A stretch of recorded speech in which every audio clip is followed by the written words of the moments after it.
we would just shift the focus a little bit and do a segment called, are you ready? Drum roll, please. Show us your rack.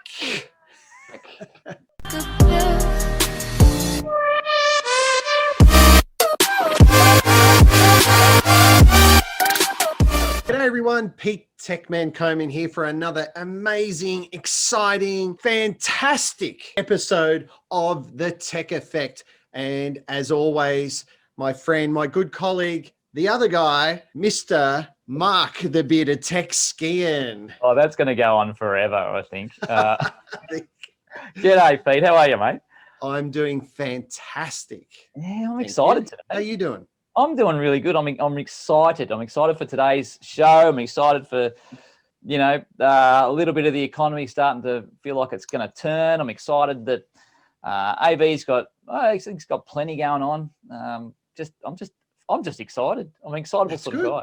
Yeah. It sounded like what was his name? The Big Kev. Big Kev. I'm excited. I'm excited. Yeah, well, he died, so don't say that. Yes. Or you could take the mantle. You could take it and run with it now. Oh yeah, well, I've got a bit of work to do. I'm getting there pretty quick though. Move the camera a little bit. I might be getting there faster than anyone realizes. Big Kev from the Gold Coast. Yeah. I had a Big Kev that used to work for me. Actually, he hated being called Big Kev because he was a big fella. Anyway, g'day, Kev, if you're watching. Yeah. Shout out to Big Kev. Shout out to Big Kev and all the other Big Kevs out there. Anyway, Pete, we have got a pretty exciting show today. We have. Yeah. So I don't know if you're doing something a little bit different today. Well, yeah, we are. And I was about to say, I don't know if you remember. In fact, I did say that. Of course you remember. You were there. I hope you remember. Almost just over 12 months ago. Correct. Just over 12 months ago. Yeah, we were in possibly the last trade show in the AV industry that has been held. Yes. In person, in Amsterdam. And that was my first ISE.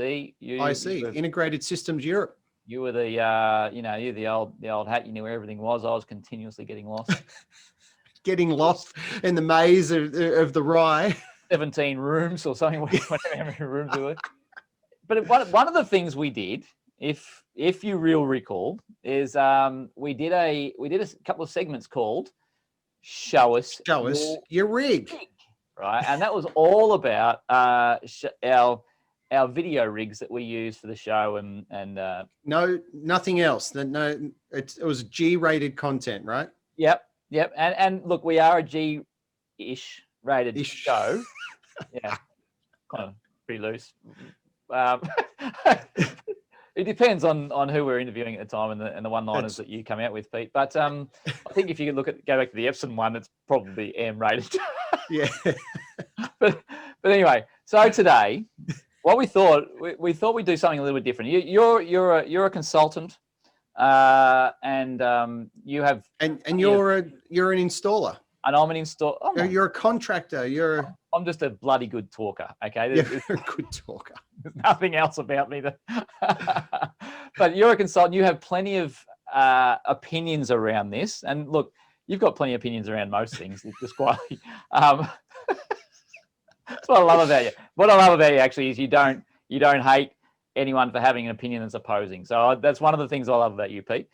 Thanks, mate. Appreciate it. Anyway, that's all gooey and stuff. Anyway, look, and we're an integration company, and ultimately one of our things that we've been really working on is rack building and lifting that quality, right? Because I think, and you may agree, there's a fair chance you'll disagree. I think it's a really good measure of quality of work. It's something you can easily lay your eyes on and go, nice job. Yes. And because you can look at all the cable. Well, you can't unless you're lifting the roof, which I know you do as a consultant. But get up there. You get up there. Didn't tie it up, mate. No catenary wires. Yeah, that's it.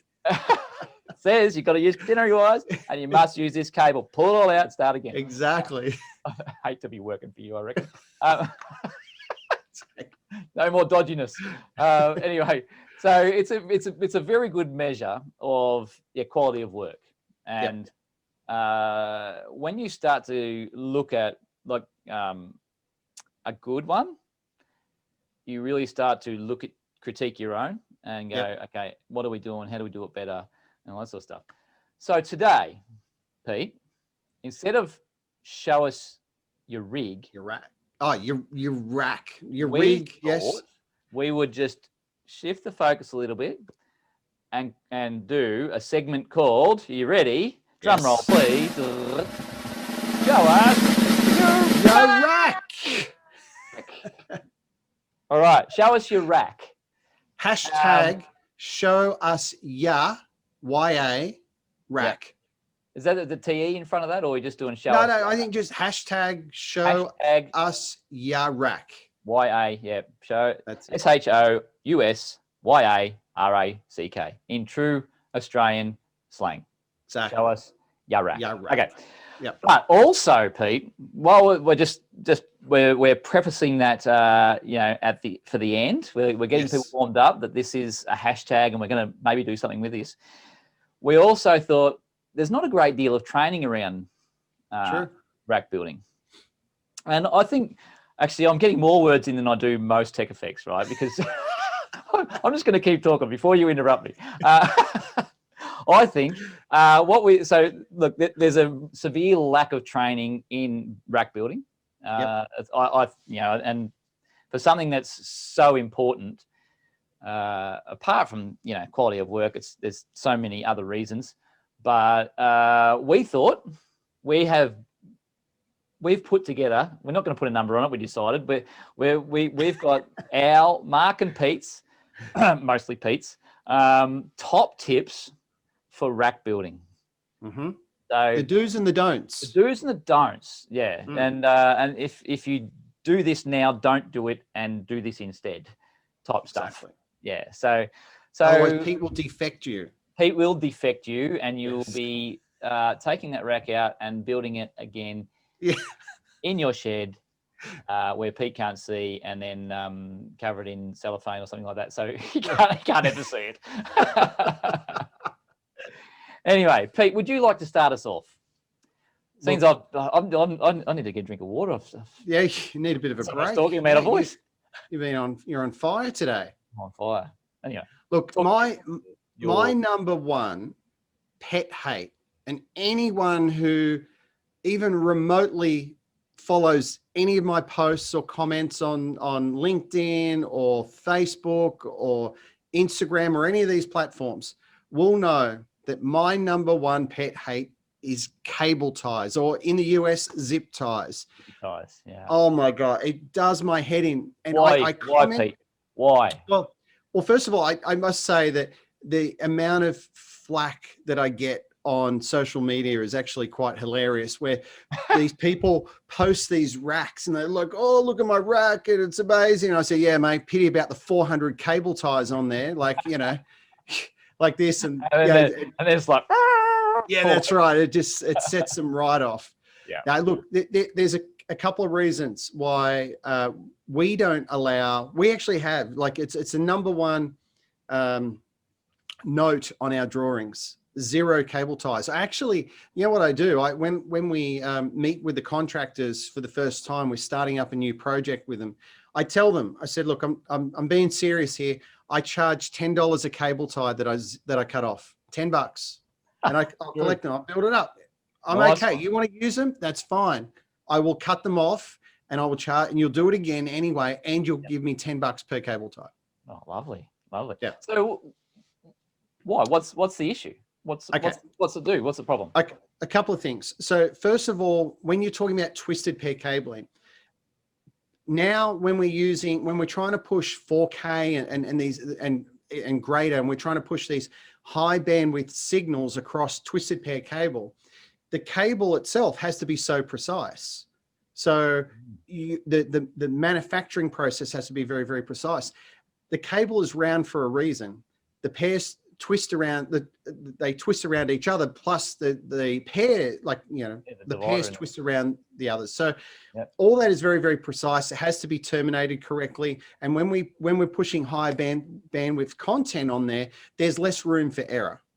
So when you put a zip tie or a cable tie on it, and you over tighten it, and I hear this excuse from contractors going, oh, but I don't do it up that tight. And you're going, okay, well, what's too tight? What is that pressure? How do you measure that? Like, it's bullshit, right? So we don't allow it. But someone could come along and tighten it afterwards, right? You can't loosen the suckers. You could always tighten it. So suddenly you're relying on someone's precision or estimation of how tight something should be. Yeah. Okay. So, and what happens is that when you do them up too tight, you alter the structural integrity of the cable. You start to crush the cable. And when you start to do that, then you have problems with the signal flow. Yeah. And once again, the higher the bandwidth of the content, the more issue that becomes. If you're just pushing 1080 across it, probably not going to make any difference. So, so that's one thing. Yeah. The second thing is what happens is that when they cut it, quite often they just cut it with, like some side cutters or something, right? Next thing you know, you stick your arm in there and you've got scratches all over your arm, you're bleeding, and so it's actually quite dangerous for someone who's trying to service it. And thirdly, from a serviceability point of view, I come along, something's wrong, I need to change a cable or whatever. Next thing, I've got 400 zip ties or cable ties I've got to deal with. I've got no cutters. I'm then looking around for something else. I find a pair of scissors. I'm trying to cut it and I can't service it. It cuts down on the serviceability. Yeah. Instead, you should be using Velcro. Especially if you want to change a cable out, right? 6 months down the track, 12 months down the track, you want to change a little bit of the setup instead of, if you've got all these cables loomed in and they're cable tied, you've got to card them all. And then you've got to, whereas if you got what you say as the option is Velcro, you can just pop it in and away you go. And exactly. And so if you've got a bundle of cables and I'm trying to get to one cable, I can undo one Velcro strap, identify the cable, I can pull it out, I put the Velcro strap back on, I go down to the next one, right? Do the same thing, boom. And I undo it, pull the cable out, and then do it back up. It's so easy. It's so quick, easy. I'm not cutting myself. And you don't need to, whether it's zip tie, I mean, you shouldn't be using zip ties anyway, but you don't need Velcro every 50 mil either, right? Yeah. Do it so the cable is contained and it's neat and it's tidy and it's supported. That's all you need. Yep. 100%. Well, that probably leads us onto something there, doesn't it? It leads us onto one of the reasons that you already mentioned was serviceability. Yep. One of the things we're working on is make sure it's serviceable, make sure you can get to it. And one of the things I've seen a lot of is, lacing bars are great and they're great for cable management and pathways and things like that. But people can sometimes get a bit carried away. And so, you've got a lacing bar every RU, right? And I've got reasonably big size hands. Just to get your hand through to get to the equipment, you just can't even get to it, right? So you've got to be able to, for serviceability, you need to be able to get to past the lacing bars and the cable ties, the cable paths, I should say, not cable ties, and get to the equipment. You've got to be able to get to it. Correct. And I think, and the other part is one that you raised with me is the actual placing of the equipment for serviceability. So many times you see, I don't know, probably a great example might be a microphone receiver, a wireless mic receiver. The depth of that might only be 250 mil, right? Or 10 inches in American speak. I'm a gardener by trade. 250 mil is 10 inches. I know that one. So if you've got Jim's mowing, that's right. Yeah, look at this. Where is Jim's mowing? I could probably fit that, Bill. Jim's mowing. Yeah. So a mic receiver that's below, I don't know, call it a DSP that's 450 or 500 deep, right? And it's right in underneath it, and you go, where the hell? How do I get to that thing? you know. Yep. All the small equipment at the top, all the big equipment at the bottom. So basically, as it goes up, the equipment should get smaller to allow you to get access to those small devices. Like you said, I mean, I've seen it many a times where they put these small little boxes on a shelf, and they're wedged in between two deeper devices, and you're trying to get to it. You can't see what's going on, and you can't reach it. You can't unplug the cables. You can't see labels. You know, it's a nightmare. Yeah, absolutely. And I'm from like picking up on the bigger stuff at the bottom, moving into the small stuff. There's a weight perspective as well, right? Correct. So, you know, you stick all the heavy stuff at the top, it becomes very top heavy and very dangerous, potentially when you're moving it around, if you have to pull it out or whatever. And certainly amps at the top, douche, falls straight over, sort of thing. So someone ends up with a big dent in their head and have to wear a hat for the rest of their life. Exactly. We can't have that. Safety first. Hashtag safety first. Safety first. Yes. So speaking of that, you picked up the next one was what about labeling, Pete? What are your thoughts? Oh my God. You know, this goes. So for those who don't know, my background is as an installer, right? And a programmer of AV, of telecommunications, of security. I thought you were just a consultant that had just lived his life in theory. Is that you've actually walked the walk, have you? Mate, I even got a tool belt. What, you still got one? Yeah, I've still got my tools. Of course I got my tools. Yeah. Have you got any, did you take any of the left-handed screwdrivers over to America that we have? No, mate. I did. The only thing I brought over was 2 bags of my cricket bat. And it is a left-handed cricket bat because I am left-handed. So. Yeah, right. Yeah. Well, you need a left-handed cricket bat. Yeah. That's exactly. Especially in the US, right? I mean, New York, you need a cricket bat to fight people off more than just to protect yourself. Yeah, I don't know how many like with cricket you've got to have someone on the other end bowling to you. So how's that exactly?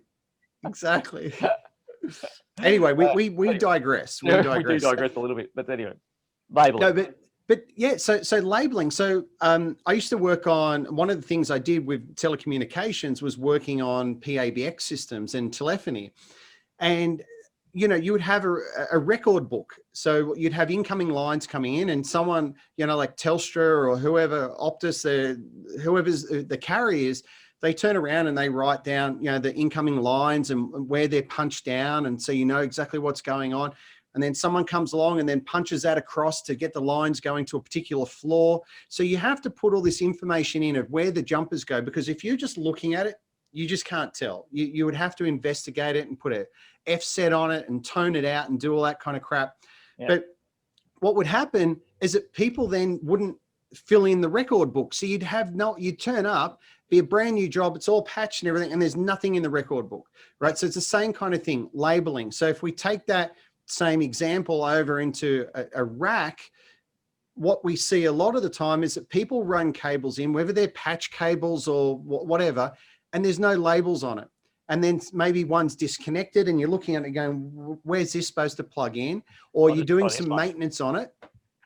And it's crazy, right? You know, so, or it's patched over to another rack, or it's going to a network switch, or it's going to say, label the cables and give them a meaningful name so you know what's going on, not just 1, 2, 3, 4. I mean, that's better than nothing, but like have some, you know, some sort of reference. Yeah. So picking up on that, are you recommending leaving any sort of documentation, laminated documentation in a rack, like for a cable management, like you might have your cable schedule as built or something, or any of that sort of stuff? Yeah, and I know that's always, the more information, the more documentation you can have on site, the better. So we always ask the contractors to have plans, have information, like as-built information. So it's not, see, this is the problem. It was the same problem back in the telecom days, where people just worry about themselves. They come in, they do their job, they get it working, and then they piss off somewhere. Yep. It's the next guy that comes along that has the problem. Yep. So you might understand it as an installer and it might all be working, but then someone else might have to come in and service it. So that's who you need to provide the documentation for. Yeah. I mean, it's all about doing the right thing in that space. But you come in and you're like, oh, thanks, mate. He's got all this labeling, and I don't have to spend the next 3 hours trying to work out where the cat cable is for HDMI, for this receiver that feeds HDMI 1 or something along those lines. But especially when you're talking about bigger projects, quite often you got multiple racks and there's cabling, there's interconnects between the racks. So it's suddenly you're at the back of the rack, and then you're trying to work out where this cable goes. And quite often it might go to the front of the rack of, 4 racks down in one of the switches. Just label it. Just take the time to label it. Yeah. It's one of those things that's so critically important. And I think one of the things that happens when you're talking about labeling is you have your install crew, they come in, they throw cabling in, and then often in commissioning, it just gets plugged. Let's just get it commissioned and up and working. Then we'll go back and tidy the rack and we'll label the stuff up. The go back never happens. By that time, you're getting squeezed on labor. Typically, because AV is normally one of the last in there because you're commissioning and got the panels on the wall. Coming back never happens. Do it properly the first time. So rough it in, get it in there, get it all loomed in, label as you go, click. And if you've terminated and everything else, then commissioning should be easier anyway, right? Done it all properly. You're just burning time by actually coming back and pulling it all apart and then doing it all again. But once again, this is where Velcro comes in as well, right? Like you don't need 1,000 pieces of strips of Velcro to hold all these cables in. Just enough to support it, just enough to keep it tidy. From a serviceability, you can add moves and changes at any time. Yeah.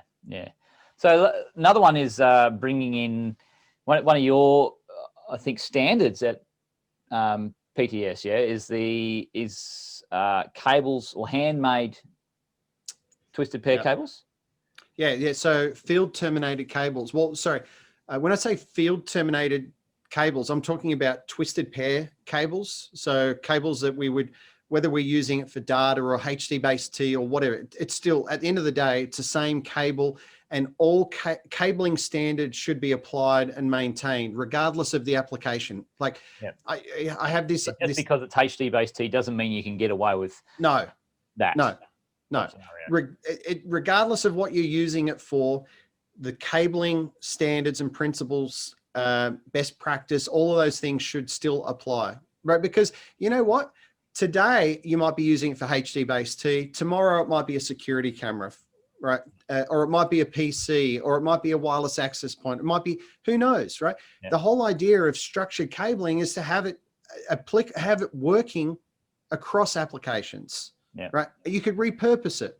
So the issue there, once again, this goes back to like those zip ties or cable ties we're talking about, is that when you use a crimp style connector out in the field, once again, you're changing the structural integrity of the cable, right? And you have then a weak point, and especially when it's at the equipment end, and especially with something like HD base T, that's where the signal is the hottest. And then you have a thing called crosstalk or next, so near end crosstalk.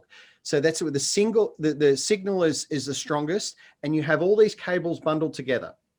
And if you don't have shielding or adequate protection, or it's not terminated correctly, that's where a lot of your problems occur. So you have to, so what we mandate is factory terminated cables for all patch leads. We do not allow any field terminated patch leads at all. Has to be factory terminated. Once again, I just either pull them out or cut them, right? So they can't use them. And they have to, and we specify all that. It's part of the project that they allow for it in your quote. A lot of risk, isn't it? A lot of bandwidth you're trying to push down those cables, and you can't, especially Why if you take the risk?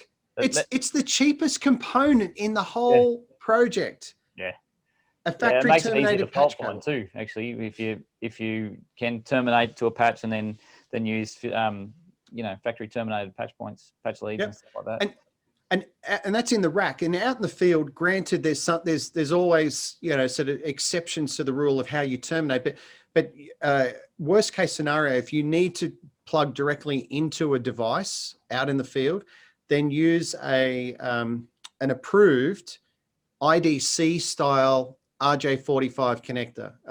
R&M make one, Simon make one. There's probably other manufacturers out there that make them. Use those or terminate it like you would for any data, but don't use a field terminated crimp style cable or connector. Yeah, sure. Well, I think the that methodology also allows probably what's the other top tip for rack building is cable management. If you terminate to your patch panel at the rack end, you've got the flexibility. Oh, hang on, that's I don't really need 2 meters. I need probably only 1.5 meters. So patch leads especially are so cheap.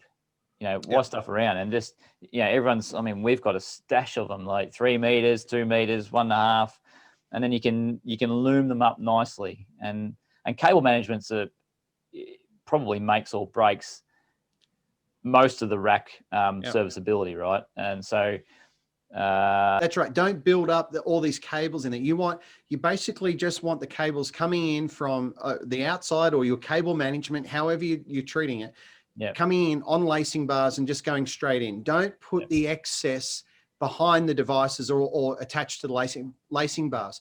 And we see it all the time. They bunch the cables up and they squash the cables, put zip ties on them, and it's like, it's stupid, absolutely stupid. And especially for twisted pair cables, you have to maintain the bend radius of the cable, and there's no excuses because all these manufacturers all basically make them in 1 foot increments, right? Or actually less than. Like if you're doing a little patch cable, you can get like sort of half a foot, 1 foot, 2 feet, 3 feet. So the excuse of, oh, I need it the right length. Well, order the right length if that's what you need. Yeah. And I think a lot of people are, in reality, there's still a lot of people building their racks off-site and then wheeling them in. Is that still the case, or is it a bit of both? Yeah, look, I mean, and there's definitely benefit to that, you know what I mean? Like, because I can understand that, you can have someone in there under comfortable conditions, clean conditions as well, building a rack, getting it all set up, doing all the basic. I mean, you can only do so much off-site. But get all those basics right, get it all sort of wired up, and then pack it up and send it in. The only downside to that is the risk of damage during transportation, because you've got all these devices that are strapped into a rack, you got vibrations, you need to transport it correctly. If you build it on site, well, then all your equipment comes in boxes, it's all protected. So, but then you're working in dirty, dusty conditions, they're cramped. So look, I'm okay with it being built on site. Off-site. We try and do off-site as much as we can. It depends on how far you're traveling to. Like if you're only traveling 5 k's down the road, but if you're traveling 300 k's down the road and down at the halfway to Burke with the crappy dirt road, sure, it's a different story. But and then you've got space if you're traveling amount of k's anyway. You've got space management because you're probably going away on a job for a week. You've got to carry all of it, and you can't miss anything because you don't want to come back, right? There's all that sort of stuff. But we certainly try and build as much as we can off-site. Comfortable conditions. I think the reality is the other part of that is you haven't got the client looking over your shoulder. So and you can walk away and you can have your lunch and you can critique it and you can do it with no pressure. Yes. And I think pressure definitely results in crappy workmanship all across the board, right? Time pressures on a job. So if you can build it off-site, you can do it typically way before commissioning's happening. And you can have most of it built off-site, and then you just roll it in. So you're doing it with no time pressure. Whereas if you're doing it on-site, often you're at the end of the job, and you really got someone cracking the whip going. Mate. But you can do a lot of the programming too off-site as well. You got your rack built, and you've got interconnectivity between devices. Maybe some sort of matrix and a DSP or whatever. You can get all that programmed up and test all that out, and so then it's only a matter of connecting in really the endpoints when you get to site. Yeah, 100%. I mean, that's one of the things there's a big shift that we've done, and we've made that. What happens is, like, we'll get all our programming done, our DSP files done for as far as routing and all that sort of stuff goes, and then you just got some basic EQ to the spaces happening. And what happens is it becomes an assembly job. on site. You know, but for the most part, you just do an assembly, and because you've had it all working, you know it works, you know you can control it, you know, and I mean the same thing happens with the programmer. They're programming, trying to get something working they might not have controlled before, off site with no pressure. They've got time to go and do the homework on the 232 checksum or anything that sort of stuff's happening. Whereas on site, there's always that pressure, and that's where mistakes happen. Yeah. Exactly. So anyway, that's another tip, I suppose, in my real, ongoing real life, as opposed to your fake life, your day job. Then going on, and certainly where possible, we will definitely do it off site. One thing I've been meaning to ask you, and I think this comes around to cable management, is how to do this. Yep. What is your opinion on power management? And not just management for, not like running UPSs and things like that. And what I'm talking about is power cable management. Yep. You know, that's one of the things you see all the time. Sparky tape wrapped up, you know, and power packs. It's one of the hardest things to deal with, I think, as well. If you know, what's your advice around that? Yes and no. I understand where you're coming from. I've seen all those issues before.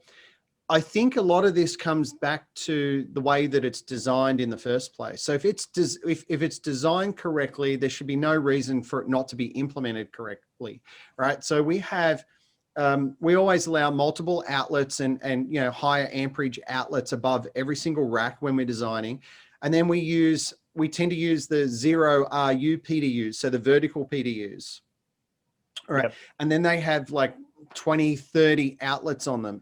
And they're quite big. I mean, they're kind of like 5 feet, 6 feet tall in length. So they're going pretty much nearly the whole rack.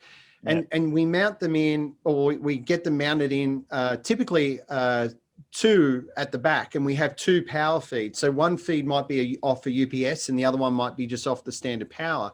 Oh. And then what we do is we use, we just come straight off those PDUs off the outlets, because they're moving up the rack, which is where we want them. They're not horizontal. Yeah. And then what we do is we use a colored cable, typically a red cable, to denote the UPS. Yep. Right. And then we have just a normal black cable to denote if it's just regular power. Yeah, sure. Right? But we use we use the lacing bars, so they come straight off, but they're not the same lacing bar that we're using data or any other cables. They're on their own lacing bars. The rules of separation. Yep. Yeah. Correct. Yeah. Right. Yeah. So and sorry, one more thing is that what we do there is that we order cables, or we ask the contractor to order cables that are the right length. So we know that, you know, that's a 2-foot cable or a 3-foot cable. And so it's neat and tidy. So there's very, very little excess. And once again, just have these cables available so you can just use the right length cable. Don't make them up on site. Yeah. I think there's also plenty of options around there. It's just, I think people get lazy and time pressure on site. Yep. It ends up, you know, it ends up ruling all work if you're leaving everything to the last minute and you're not organised. So part of that's being organised, right? Make sure you get your shit together and do it properly. Exactly. But especially once again, if you're building these racks in your own space, so you're building them off site, there is no excuse to have every size patch cable in every color. Well, not every color, but you know what I mean? Like in say standard colors, to have different power cables all available. Like it's in your warehouse, it's in your shop. Just go and use the right ones. Yep. Keep stock of them. And sign it out. And sign it out. Anyone who's running inventory, the business owner in me goes, "Will you sign it over to the job, please?" Let's get some accurate costing. Why did we lose so much money on that? Anyway. All right. Okay. This is another pet hate. Give it to me. You have a small transmitter or receiver box, right? Or some sort of converter. Yes. Right.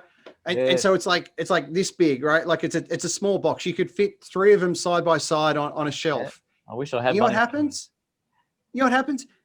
Some brainiac turns around and uses industrial Velcro on the bottom of it. So, but not only do they use industrial Velcro that you need a a screwdriver or something to lever it off to get the box off. They then put it over the top of the sticker that's on the bottom that tells you the serial number, the MAC address, and all the other details that you want. And then if you want to get to it, when you try to peel it off the back, that's only if you manage to remove it from the shelf in the first place, from the Velcro, right? Yep. Then you go to peel it to have a look at that info, and you rip the whole freaking sticker off, and it's useless to anyone. Like, you don't need that much Velcro to hold a small box on the shelf. Basically, what you're talking about, you've got a basically receiver not much bigger than this, right? And you've got someone who cuts a piece of Velcro the same size as that and goes douche on the tray. And look, I get the concept of that, and we do that to a degree, because one of my pet hates is looking at the front of the rack and having stuff that might not be aligned, right? I'm marginally OCD when it comes to things being square. Sure. I'm OCD enough anyway that fools most of the world. So what do? We differ a little bit. You go, just don't do it. Just sit it on the shelf. Yeah. I think if you get the cable management right, you could actually use the cables have the cables attached to the shelf or something along those lines to hold the boxes in place so they don't move. Yeah. Or if you are hell bent on using Velcro, you've only got to hold it there, right? You only need something that might be a little bit bigger than your fingernail, or probably the same size as your thumbnail, right? Yep. It just sticks there, bang, it just holds it so it doesn't spin. Just so we don't need a crowbar to get it off. Yeah, because at that point you can just lift it in there. The challenge with that, and this is in argument, like in favor of your argument, is that if you've got these on a shelf and it's only a standard 1AU, like very basic 1AU shelf, and you've got these sort of packed in. Now, if you're trying to get to it, you haven't actually got that much space. You need the height. Yeah, you need the height to lift it off if it's Velcro. So that's something to consider. So once again, serviceability. Serviceability. So it comes back to serviceability. Serviceability. All three S's. The three S's. It's very clever. But ultimately, all of it becomes back to how serviceable you're making the rack, because cable ties versus Velcro. Well, yeah, okay. There's the bandwidth management of signal management, and bandwidth and whatever. The rest of it becomes serviceability: lacing bars, the placing of the equipment, the Velcro on the bottom, the labeling, cable management. We've missed one thing. Tell me, what have we missed? When we're talking about power, yes, Australian standard is to earth the racks. Or ground the racks. Is that a standard in America?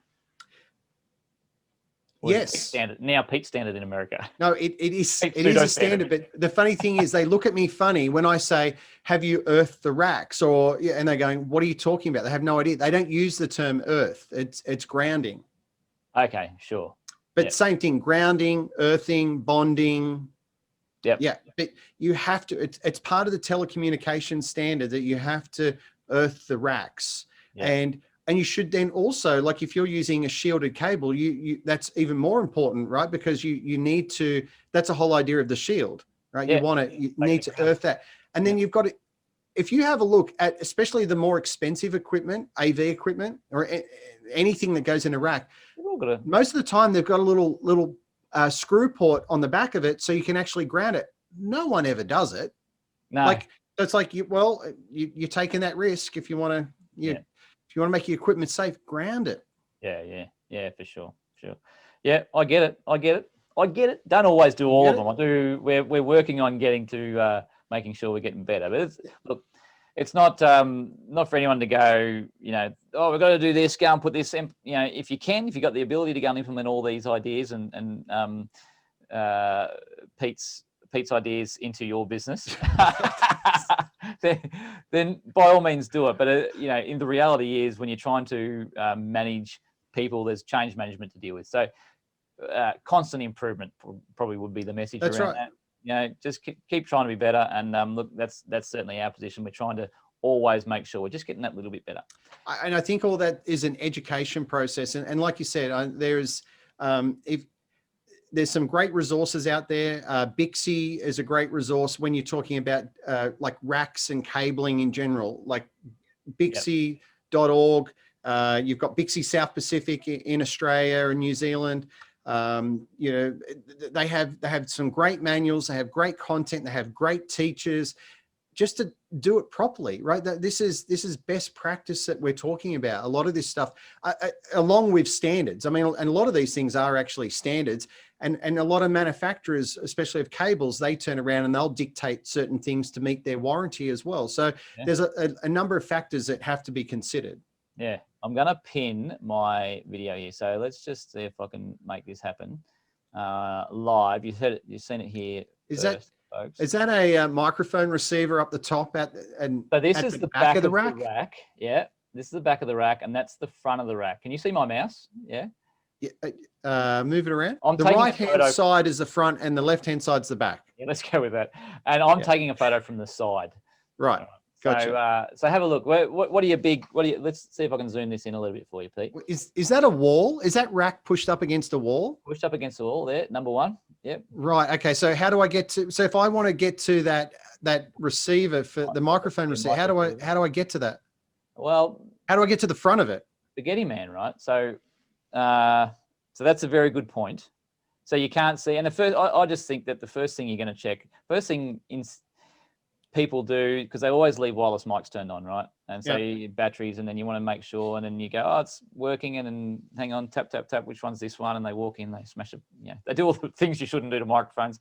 But you want to be able to walk into the receiver and go, oh yeah, that's this one, and we've got good coverage, right? I mean, as part of that, there'd be plenty of audio people that would look at this and go, your mic antennas are in the rack. Yeah, that's right. You want them external. Yeah. How are you gonna maximize your coverage? And I'm not going to say where this was. I think that they're in the rack is quite amazed on the space that it's actually supporting. It's a huge space. How old is the installation? It's got to be only 2 years, I reckon. Yeah. Yep. All right. Wow.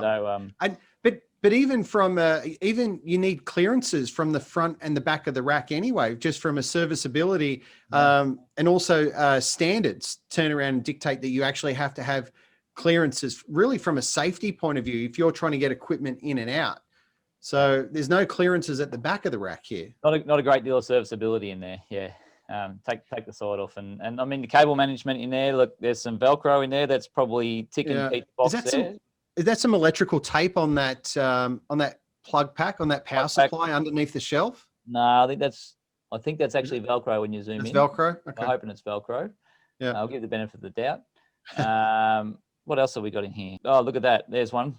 There's a heap of electrical tape and stuff, I think. Electrical tape. And there's a cable that looks like it's not terminated to the right of the blue cable there. Yeah. So, look, there's whilst, I know who did this job, you could point it out, but there's plenty of them out there that are like this. And I'm going to say that, over the years, we've done some as well as, but, I'm going to say continual improvement.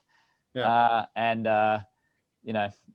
Hopefully that we never do that again. But isn't that a reflection of it? Like, of the lowest price wins the project? Look, it definitely is. It definitely is a reflection of that, because building racks takes time. Mm-hmm. It definitely takes time. And it's worthwhile time, but it does take time. And when you're getting screwed by builders, like we're quoting on a job now, and it's about 1.5 million. Okay. Mm-hmm. It's a big AV job. Yeah. And it's gone through the builder. Everything's gone through the builder. And okay, that's okay. But this is now, the feedback is, your price is, 5% higher than everybody else's. You're going to get another shot at it to put your best foot forward. Yeah. But you're going, hang on a minute. Can't we have a conversation around justifying my price rather than just drive to the bottom? Lower your price. And also that's a bit of a game as well, isn't it? Like, they do that.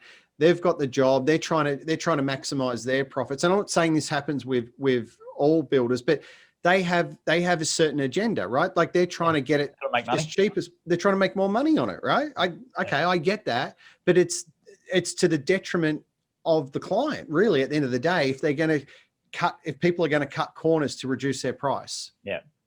Something's got to give. You can't. Someone has to give. You're right. Yeah, it's substandard equipment. It's subpar labor. It's subpar quality on the work. It's just something goes, or all of it goes, sort of thing. So anyway, we've talked about racks. So now is the time. Now is definitely time to show us your rack. Show us your rack. Not this time. We're not showing us your rig. It's now show us your rack. And so here's what you need to do. If you have a rack that you love or a rack that you even hate, of an example of what not to do, let's go with love for most of the time. Post it on where, Pete? LinkedIn? Post it on LinkedIn.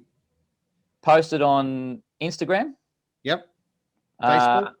Facebook. Tag. We've got a hashtag that we've done a big search on. We're calling it ours now. Exactly. We're going to take ownership. We're going to take ownership of this, and it's going to be called Show Us Your Rack. Hashtag Show Us Ya Rack. In good Australian slang, as the way it should be. Show us your rack. Hashtag Show Us Your Rack. Hashtag Show Us Your Rack. And look, I don't know what we'll do for the best rack. We'll find a prize. I'll send you a photo of myself. Yes. There'll be a show us your beard or something like that in return. I don't know. Something. I've just had a great idea. What's that? We could set up our own awards show, and we could give out the Golden Beard Award. The Golden Beard Award. Let's do it. How good's that? Easy. Oh, mate. And what we'll do, okay, so we'll rate these racks. Maybe we'll get a rating of and rate them in certain areas. So maybe at these points out of 9 or out of 10 or something along those lines. And for each one they tick, they get one beard rating, right? So the highest to 9 beards or whatever. Yes. Yeah, they get the Golden Beard. The Golden Beard Award. That is awesome. That is golden. Gold. Let's do it. All right, we're gonna throw that out there. So, first thing, hashtag Show Us Your Rack. Yes. YA, Show Us YA Rack. Stick it on there for your best rack work that you've ever seen or done, and tag us both. Tag us both in. Yep. Yeah, LinkedIn, Insta, and certainly Facebook. There is definitely. Well, I don't think we've been shut down because of the news. We're not that newsworthy. No, not that newsworthy. But when we do the Golden Beard Award, we could be. So the best one, we're gonna set up a rating system. Pete and I, we are now anyway. And we've committed to this in public, and we're gonna do the Golden Beard. What a great idea! Perfect. Love it. And we could do this every year. Exactly. We have instead of the Emmys, instead of the Arvias or whatever, the Golden Beard Award. Oh, this could make Integrate or ISE or somewhere, forget the Logies. Forget it. You floored me.